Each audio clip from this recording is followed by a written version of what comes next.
So it's been about 4 months since I got my iPhone 5S, and even though I have done my review of this device a few months ago, but after using it for this long period of time, I have a lot more things to say about it.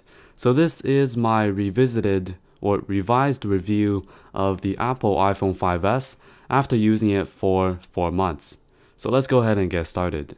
If you want to check out my original review of the Apple iPhone 5S, I'll put a link in the description. And while you're down there, be sure to give this video a thumbs up. Really helps out the video. First, I just want to answer the question that gets asked all the time in the Google Plus comments, in my YouTube comments, on Twitter and other social networks. And the question is about the Touch ID fingerprint sensor. Is it still responsive? Is it recognizing all my fingerprints? And the simple answer is yes, it's still doing very well. I'd say maybe about 8 out of 10 times I can unlock my device with my fingerprint with just one try. And a few other times, maybe with 2-3 tries. Of course, you have to have clean fingers. You can't have any dirt or oil on your finger to unlock your device. So of course, this is just my phone, my experience.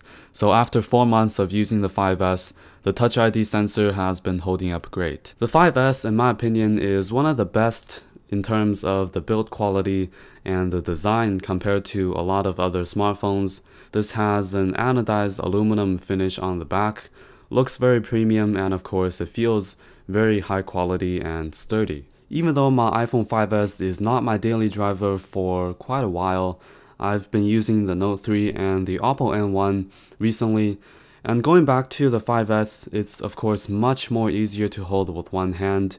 I can easily grip it, and I can easily reach all 4 corners using my thumb, and it's much more comfortable to hold with just one hand without using the other hand very often. So a smaller size does have a lot of advantages, but I still prefer a screen that is bigger than the 4-inch display right now on the iPhone 5S. After using a lot of smartphones, I have seen a bunch of screen quality, display resolutions, and in my opinion, the 5S is again one of the best in terms of the color saturation and the color accuracy. And this also has an excellent viewing angle, which is very important in outdoor situations. The performance on the 5S is also quite outstanding because of the A7 new Apple processor with the 64-bit architecture and a few other improvements compared to the last generation iPhone. I can of course play games, intense graphic games, run a lot of different applications, and I'm not going to experience any lag. So the iPhone overall will give you a very smooth and fast, quick experience. Something else I want to talk about is actually the speakers. Now, even though this is not at a very good location, it's located at the bottom, so you can easily cover it up with your hand when you're watching a video.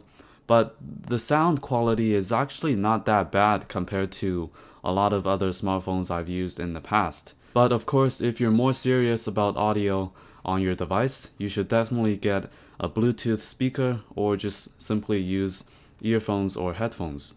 Speaking of the speakers, I should also talk about the microphone, because I think it's also a pretty important part of the phone, because of course you have to use it to make phone calls. Alright, here's a listen at the microphone on the iPhone 5S. Let me know how it sounds. And lastly, I want to talk about the camera. Just a few months ago, I actually compared the Samsung Galaxy Note 3 and the Nokia Lumia 1020 to the iPhone 5S camera. So the reason why I compare the 5S to a lot of other phone cameras is because, in my opinion, the 5S definitely is one of the best phone cameras out right now. Definitely in the top 5 in my opinion. Alright, now let me talk about some of the flaws about the 5S, some dislikes, and some of the things I don't like about this phone. First of all, I just want to talk about the issue I've had with application crashing. So this happened a long time ago when I first got my 5S. A lot of my applications were crashing, and another issue was that a few times I've experienced what they call the blue screen of death. This is a known issue to some iPhone 5S users. What happens is my device freezes, goes into a blue screen, and then reboots. Pretty annoying, but after updating to the latest iOS 7 update, I don't think I have experienced any issues yet.